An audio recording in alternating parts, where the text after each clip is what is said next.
Good morning and aloha. Welcome to Just Talking 24. I'm Cam and this is page 32. This week is going to be an extension of last week. Last week we had um, instant gratification and I tried to cover it in 30, but some of it spilled over. And what instigated this, what initiated this, was a short shot that I saw on X.com. And I had seen several of these before, but this one really, I don't know, it triggered something in me. And it started me thinking. And it was a young girl in her 20s. And from the surrounding pictures, she worked in a food and beverage establishment. So, and I've seen several others from the food and beverage industry. And she was complaining about how her patrons had left her only a 15% tip. Yeah, only a 15% tip. And she was so angry, you know. I've got bills, I've got this, I've got that, I need money. And so she berated her customers on that. And then she has the nerve to post it. Well, for one thing, if I were her employer, she would not be an employee of mine. And for another thing, the today generation don't understand what tip means. Um, Tip is a gratuity. It's basically the customer is so he's filled with gratitude or thankfulness because of the service that you went and gave above and beyond what you're supposed to do. Now, if you brought the food and you made sure his water was, he always, his water glass was full, that's what you're supposed to do. And the busboy or you clean it up after. That's what you get paid to do.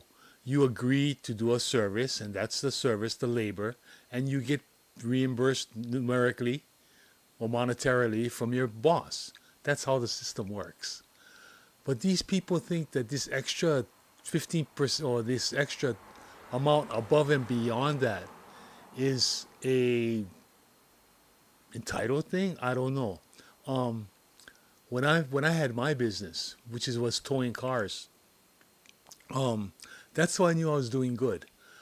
I have to admit that after my first year was the roughest. Okay, but after that first year, I never bought Thanksgiving turkey, Christmas, or Easter ham. It was always sponsored by one of my accounts. Um, and then my mom used to do she was retired, and she would do my books. And she's old school, and I guess that's, where I picked up a lot from it. But she would always be home. And in the beginning, it really, unnerved her. People would come to the house and they'd be bringing food. I mean, homemade cookies, homemade pies, homemade mochi, homemade sushi. I mean, this guy even dropped off 5 pounds of, in Hawaii, we get the aku fish, the skipperjack tuna. And they cut them in strips and then they dry them. They semi-dry them. They're mostly dry, but they still got a little bit of moisture inside. And we call it aku steak or dry aku. And this guy dropped off 5 pounds of it.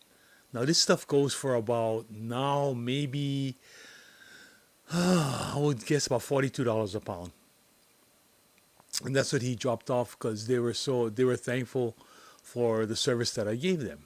And when people do that, that is a tip. A tip is unsolicited. Unsolicited. That means you don't ask for it. People give it out, and the fact that they drove up to my house, you know, that says volumes that I'm doing good. That's a pat on the back. But these workers that think that it's part of the meal, that is part of the cost of having your meal, that what blows my mind. Even restaurants do it. Um, they do it locally. If you have reservations for more than eight, there's an automatic surcharge or service charge. We factor in the tip. It's a 20% tip. What, a 20% tip? And when we go to Vegas, the first time I was confronted by this was when we went to Vegas, and it was anybody any parties bigger 10 or bet more had to have a 20% surcharge or a tip, and we already figured it into your bill. So what do? You take your 18 people and you split. You split them 9-9. Hey, we don't care. We're there to eat. We're not there to, we're gonna be together. We travel as a group, so we're always together. So we just split 9-9. And the manager over there, you cannot do that. I go, why not? He said, because you're one group. I said, no, we're two groups of 9. He said, no, you're one group. I said, okay, what you wanna do? You wanna serve two groups of 9 and make the money and move the food, or you want this two groups of 9 to leave and go someplace else where they won't get charged this 20%? What do you want? You make up your mind. We were not turned away by any establishment. I mean, these people just out to make a buck, and it's so sad. And I just tell the people, okay, we're gonna split 9, and my wife and I, we're even. I mean, if we got 9 couples, 4 will go one way, 4 will go another way. My wife will go in one, and I will go with the other. No problem. But yes, this gratuity, it's entitlement, and that's what it is, entitlement. I mean, I hate to be, a grumbler and everything, but it's got to be. They've got to learn that you got to earn everything. Everything's given to them, and they become so used to it that, like I said, I tell the lady, if you die today, the sun's still coming up tomorrow. And she's so, self-absorbed. She goes, well, I don't care. I said, okay, fine, but neither will anybody else. That's the sad part.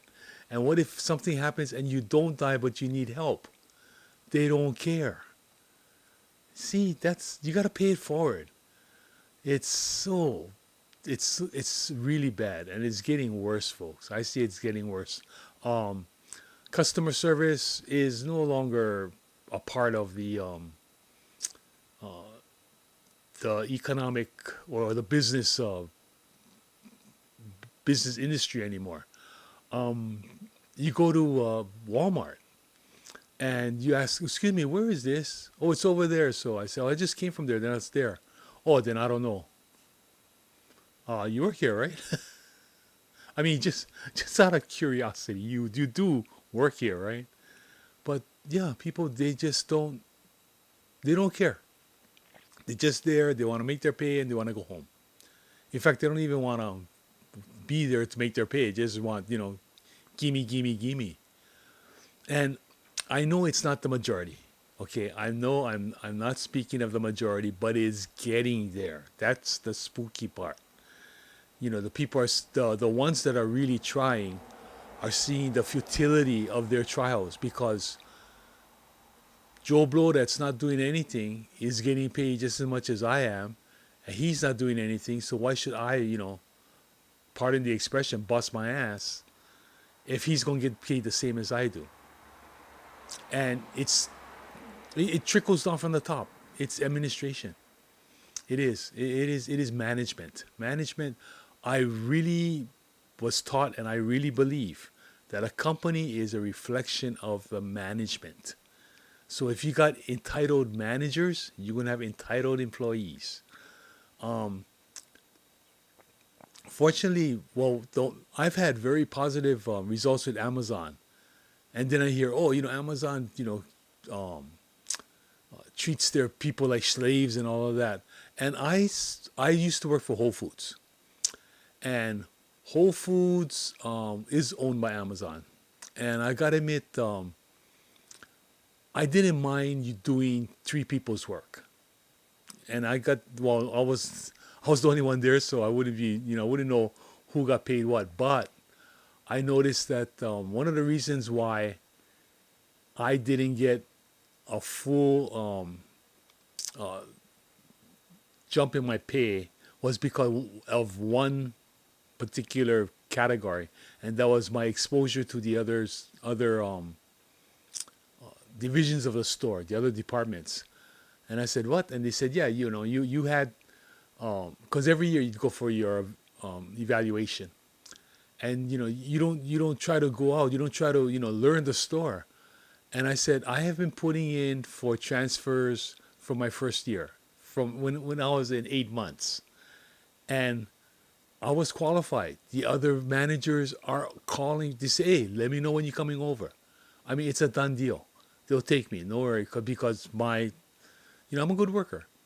I'm a hard worker, and I give you my all, and they know that. They saw the quality. You could actually see the quality of products that I put out, and when I wasn't working, it's really weird, but yeah, you could actually see that, and they saw that, and I noticed that when you do something, you don't have to brag about it. It's showing, and they said anytime you're ready. But see, there's a little loophole in the employment plan at Whole Foods. If you have a write up, okay, and that write up will stay on you for 6 months, and that write up prevents you from transferring out to any other department. And about every 5 months, I'd get a write up. And you know, you there's so many things that you can get written up for. They can get as nitty gritty as they can, and it'll still be legal.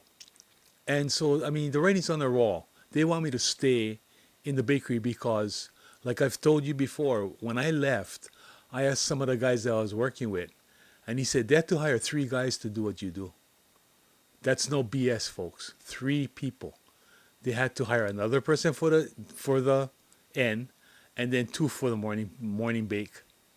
3 people, and that kind of they just shake their head. They go, "You knew that?" I said, "Well, no, but I figured it out because when I got into an accident in 2021, and I injured my back, and I had to stay out 1 week, and that's the kind of problem they had.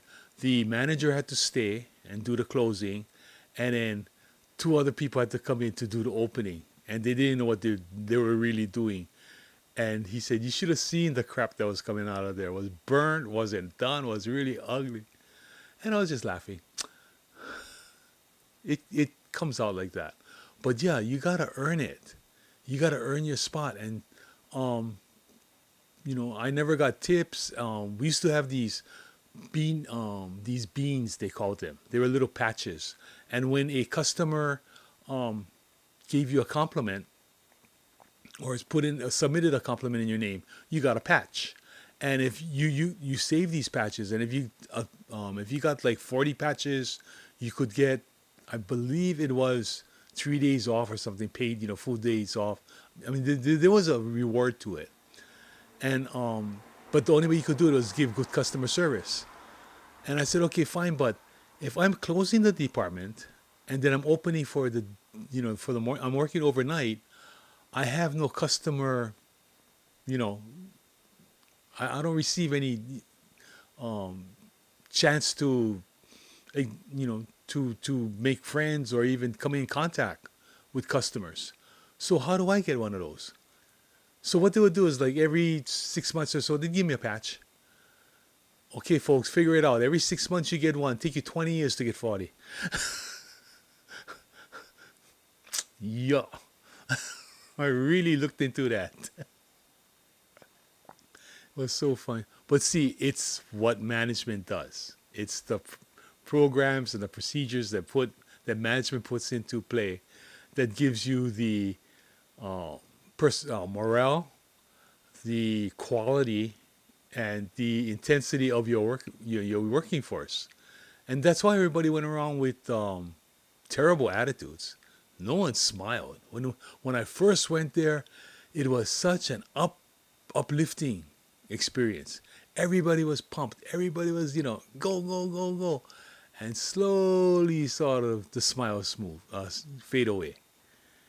And then the people just started getting, and then, a lot of them were disenchanted. They left. Then the turnover starts. And the management can't figure out why we're having so much turnover. Well, I said, for one thing, I looked at the products in the show and in the store, and I asked my manager. I forget his name. I think his name was Rob.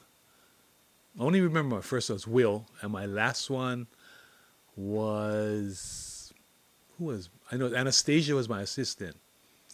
Anyway, I think his name was Rob. Anyway, I asked him, "Does Whole Foods understand the demographics of our area?" And he said, "Oh yeah, we got this building here with this many people." This I said, "No, no, no, no, no. I want demographics. I don't want population density, nor do I want the ethnicity of the population. I want what kind of people, what kind of customers we have coming in here, the demographics." And he couldn't give me an answer. I said, "Well, if you don't understand it, how, I guess you're getting it from the mainland." Because we were after the headquarters, corporate, to put in local stuff into initiate local things into our store. Because you have local people. But they wanted all their stores to look the same. When you walk into a Whole Foods in Atlanta, Georgia, it's going to be the same thing as in Honolulu, Hawaii. But you're not in Atlanta, Georgia, and you're not used to the foods from Atlanta, Georgia. But see, Atlanta, Georgia is the same as Chicago, Illinois, which is the same as, so everything they wanted it to be the same. I see their point because merchandise wise, you can buy in greater bulk because you're dispersing it to more stores. Okay, I grant it. A lot of, a majority of your merchandise can be that way. But you gotta have a certain percentage that is locally tinged. Like we had fresh flowers. We had a fresh flower place and they did very well. Very well. Um, in our meat department, I thought they were going local because I saw, oh, they got chicken livers and they got chicken gizzards for sale. And local people, I mean, I don't know about you, but we eat those for what we call poo-poos. When you cook them up in soy sauce and sugar, shoyu and sugar, and slowly simmer it until they're, the livers are real fast. So the gizzards, you do it until they're tender. You even put in hearts. And then soy, sugar, a little bit of pepper, hot pepper, crushed pepper, and a touch of vinegar just to give it a little kick at the end. And you eat that when you're drinking. It's like, in the mainland you eat peanuts. Over here we eat poo-poos. And so I said, all right, they get poo-poo food. And the guy in the meat department, he said, no, that's not poo-poo. I said, why not? He goes, no, that's dog food. I go, excuse me?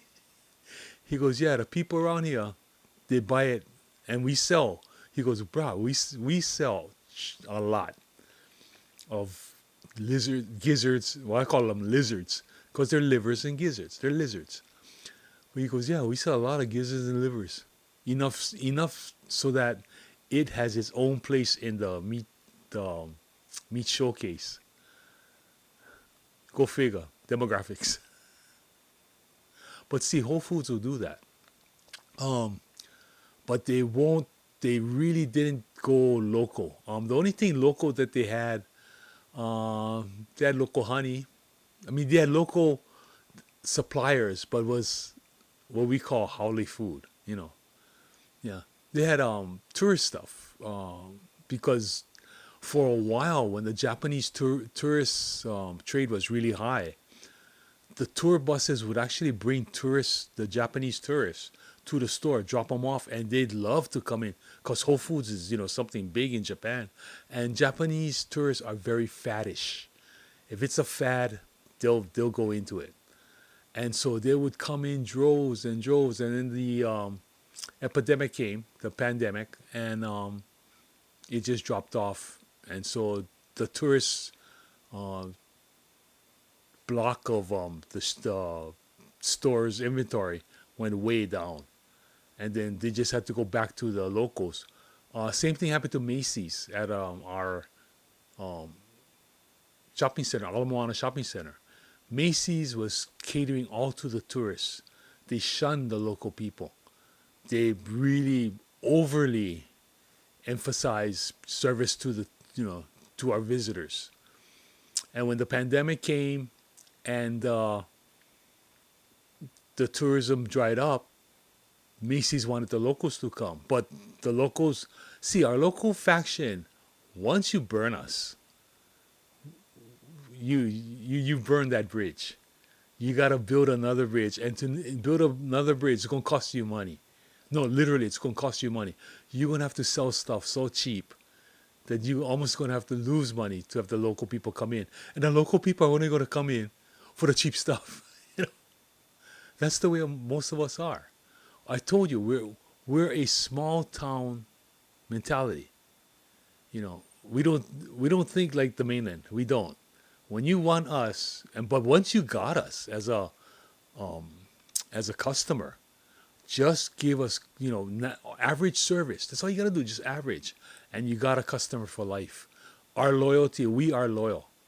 Um, well, we used to be. I don't know about the new. I don't know about the new generation, but my generation, we find something we like, we'll stay with it, and we even help you. If you're having a hard time, we'll contribute and we'll help. Excuse me. But that's our local. That's the local style. But it's not an entitle. I mean, we don't have entitlement. Now they do. I even see it locally in the kids. Like my little nephew, right? There was nothing to entertain him, so he's just there sulking. And enlightenment, entitlement. Excuse me, not enlightenment. Sorry. Ah, it's 3 o'clock in the morning. Give me a break. But yeah, this week's one is out of that. So a gratuity, a tip is a gratuity. You get it if you earn it. Not because I walked in there and you're over there exchanging oxygen for, well, carbon dioxide for oxygen and giving me a cup of water and then just leaving me there and bringing me a piece of paper with what I owe and think that that's worth a 15 or any type of gratuity. I have been known to put pennies in a water glass, turn that water glass on a butter dish, and turn the whole thing over. I've been known to do that. Yes, I am an asshole. I can be. Okay, folks, I'm telling you right now, I can be an asshole. But when it's warranted, when it's justified, I do it.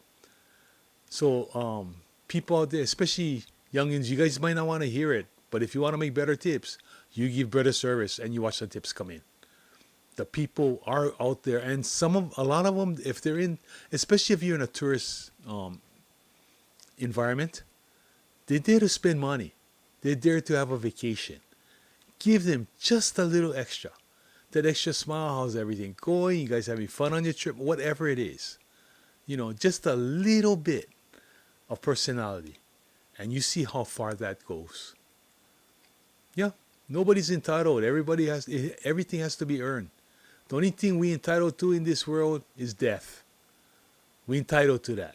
You're going to get it. One day, whether you like it or not. Yep, you're entitled to it. But life, liberty, and pursuit of happiness, even though they say it, you got to still go get it. You're not entitled to it. Don't sit back and say, well, the Constitution said, I know my rights. Oh, I hate that. That's probably going to be another one later on. They get stopped. I know my rights. Really? I'd love to have one of those. See, we never got those I know my rights. I had it one time, this one kid. And, I just advised him that he had the right to breathe. And that right could be taken away from him at any moment. So, yeah, shut the front door. Yeah. I told you I could be an asshole. I can be an asshole. I really can. And it's not, I don't like to. But, you got to walk softly. You got to carry that big stick. That's why I walk around with my 6-foot stick, when I go long walk. Yeah, be quiet. Carry a big stick. But I hope you guys enjoy this one. I did my new demonstration, my demonstration recording video today. Well, not today, this week. It was called Cam's Clamp. It's a new way of doing audio cables. And you want to talk about amateur hour, but I just don't have the knack or the experience for these demonstration things. I'm used to sitting in front of a camera and just talking. And I wanted it to be only like 8 minutes long. Turned out to be 29 minutes. It was just like I'm doing one of these. But it's in 3 parts. My monologue, my actual demonstration, and then my conclusion monologue, dialogue. And it's quite an experience. The one and only Cam's Clamp. It's a new way of putting together a audio cable with certain with these plugs. Not shown any. I haven't seen it anywhere else on YouTube. I haven't, on anything. I haven't heard of that technique, and it's really simplistic. Simplistic in planning and simplistic in implementation. It is simple. You know me, KISS, right? Keep it simple, stupid. This is what it is. But I hope you guys have a great week. Nothing much happening. And I'm interested to see what happens next week. More entitlement. I noticed that everybody's being very quiet about that great big new bill that they passed.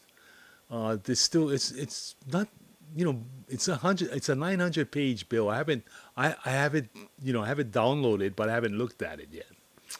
But the Democrats have, and they haven't found anything bad in it. And we'll see what happens. We'll see what's happening. Gas prices are down, which is good. Food still hasn't come down. But like I said, it's not going to happen overnight. It's going to take time for it to come down. And in Hawaii, they're a monopoly, really. You think about it. We're at the mercy of these middlemen, these big corporations. Yeah. So the prices don't come down. It's not because it's free enterprise. It's because of they don't want to cut into their profits. Anyway, you guys have a good one, and I wish you well. Wish you great health. Have a great week.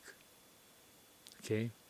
Ahui ho, malama pono, and always aloha. Bye bye. Love you guys. Like and subscribe. Tell your friends, and give me ideas. I'm running on ideas. I gotta watch these Xbox things. Give me ideas. Oh, how you like the hat? Have a good one. See you next week. Bye bye.